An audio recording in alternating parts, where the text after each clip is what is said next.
প্যান্ডেলের এত সুন্দর রূপ দেখে মুগ্ধ হয়ে গেলাম। সবাইকে জানাচ্ছি পঞ্চমী শুভেচ্ছা। সকালে যেহেতু এডিট করছি, ষষ্ঠীর পুজো কিন্তু শুরু হয়ে গেছে। আজ হচ্ছে মহাপঞ্চমী। সন্ধেবেলায় মেয়েকে নিয়ে বেরিয়ে পড়েছি ঠাকুর দেখার জন্য।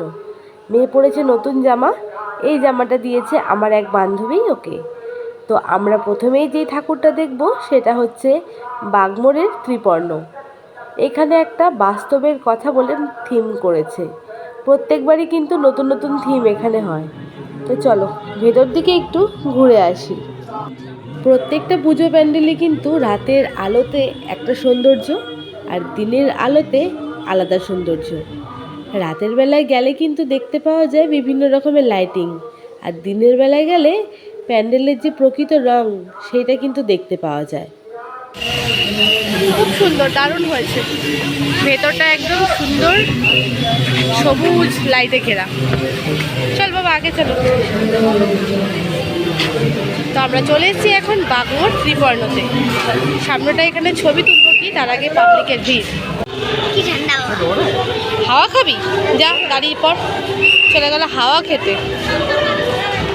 তাড়াতাড়ি চলে আসো, হাওয়া খেয়ে হয়ে গেছে। চলো, এই হচ্ছে সুন্দর, খুব সুন্দর। না এসি লাগাইনি, দারুণ। এখানে গাছটা যে করেছে, গাছটার জন্যই কিন্তু প্যান্ডেলটার সৌন্দর্য লাগছে বেশি। চলো সামনের দিকে এগোনো যাক। হুইসেল বাজিয়ে দিয়েছে, দাঁড়ানো যাচ্ছে না। চলুন চলুন চলুন। সামনে রয়েছে এরকম একটা, আর এই হচ্ছে মাতৃ প্রতিমা, খুবই সুন্দর।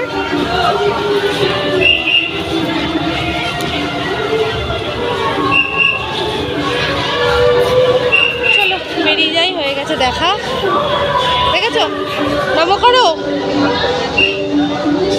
চলো, দাঁড়িয়ে পড়েছি অটো স্ট্যান্ডে। এখান থেকে অটো ধরবো। অটো স্ট্যান্ডেও কিন্তু বেশ লম্বা লাইন। অটো ধরে যাব মায়ের সঙ্গে পিসির বাড়িতে। মা পুজোর জামা কাপড় দেবে। অটোতে উঠেও পড়ে গেছি সমস্যায়। এখন কি সমস্যা তোমাদের সঙ্গে সেটা পরে শেয়ার করব। এটা গলির ভেতর দিয়ে হাঁটতে হাঁটতে এখন যাচ্ছি আমরা পিসির বাড়ি, মানে আমার পিসির বাড়ি। পুজোর আগে একটুতে দেখা করতে, মানে মাও আসছে সেই জন্য যাচ্ছি। তো চলো পিসির বাড়ি গিয়ে আবার তোমাদের সঙ্গে দেখা হচ্ছে। পুজোর জন্য অটো কিন্তু এক অন্য রাস্তা দিয়ে যাচ্ছে। তো যাই হোক, একটা অন্য জায়গায় নামিয়ে দিয়েছিল। আর এখানকার লাইটিংটা কিন্তু বেশ ভালোই করেছে। আর এদেরকে দেখে না ভীষণ খারাপ লাগলো। সারা দুনিয়া যেখানে আনন্দ করতে ব্যস্ত, সেইখানে এই মা ছেলে মিলে খেলনা বিক্রি করছে সামান্য কিছু অর্থের জন্য।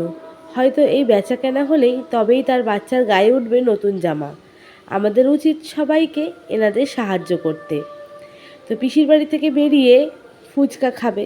আর দুর্গাপুজো মানেই তো খাওয়া দাওয়া, ঘোরাফেরা, আনন্দ। তো পাশে রয়েছে আমার দাদার ছেলে আর আমার মেয়ে। ওদের ফুচকা খাওয়া দাওয়া হয়ে গেলে বেরিয়ে পড়বো। তবে আমি কিন্তু আজ আর ফুচকা খাইনি, যেহেতু অনেকটা রাত হয়ে গেছিলো তার জন্য। এবার আমরা চলে এসেছি লিচু বাগানের নবাঙ্কুরে। প্রত্যেক বছর এই একই ধাঁচের মডেল, একই ধাঁচের ঠাকুর প্রত্যেক বছর যুগ যুগান্তর ধরে হয়ে আসছে। যখন থেকে আমি ছোট ছিলাম, ছোটোবেলা থেকে দেখছি প্রত্যেক বছর এদের এই রাস্তার সামনে বিশাল বড় এক চূড়া, গলির ভেতর দিয়ে গেলে লাইট, আর ভেতরে মাঠে রয়েছে ঠাকুর, আর সেইখানকার সিকিউরিটিদের রয়েছে বাজে ব্যবহার। এই হচ্ছে ব্যবস্থা। তো যাই হোক, লাইটিংটা কিন্তু বেশ নতুনত্ব লাগলো, তাই ভাবলাম তোমাদের সঙ্গে শেয়ার করে নিই। চলে এসে ভেতরেও কিন্তু সে প্রত্যেকবারের মতন একইবারে জুটের কাজ করা হয়েছে। আর মাতৃ প্রতিমাও প্রত্যেকবার বলতে পারো একই রকম থাকে। তো যাই হোক, মা দুর্গা নমস্কার করে এগিয়ে যাই সামনের দিকে। যেই প্যান্ডেলেই ঢুকছে সেইখানে দাঁড়িয়ে পড়ছে হাওয়া খাওয়ার জন্য। হয়েছে, চল বাঁশি বাজাচ্ছে, পরে হাওয়া খাবি, চল। তো চলো তোমাদেরকে দেখিয়ে দিলাম নবাঙ্কুরটা কেমন লাগছে, অবশ্যই কমেন্টে জানিও। চল। আর ওপরে দেখো সুন্দর সূক্ষ্ম কাজের মাধ্যমে কিন্তু বিচিত্রতা তুলে ধরেছে। তো চলো বন্ধু, এই প্যান্ডেল থেকে বেরিয়ে চলে যাব পাশের পাড়ায়।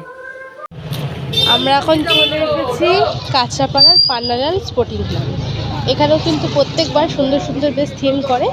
তো চলো ভেতর দিকটা যাই, তারপর তোমাদের দেখাচ্ছি। চল চল চল বাবু। বাহ, খুব সুন্দর কিন্তু করেছে।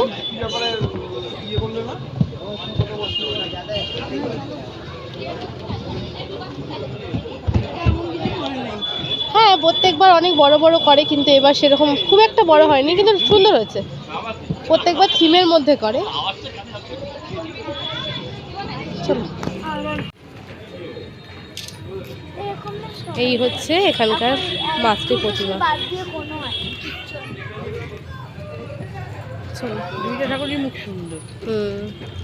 নিচে করা হয়েছে আরো একটা।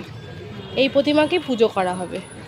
অত উঁচুতে অনেকে বরণ ধরন করতে পারে না, কিন্তু নিচে এরকম ঠাকুরগুলো বরণ করতেও সুবিধা, তাই না? চলো চল শুনু, এখানে তো পাখা বন্ধ, হাওয়া খাবে কি করে? পাখা বন্ধ তো, হাওয়া খাবে কি করে এখানে?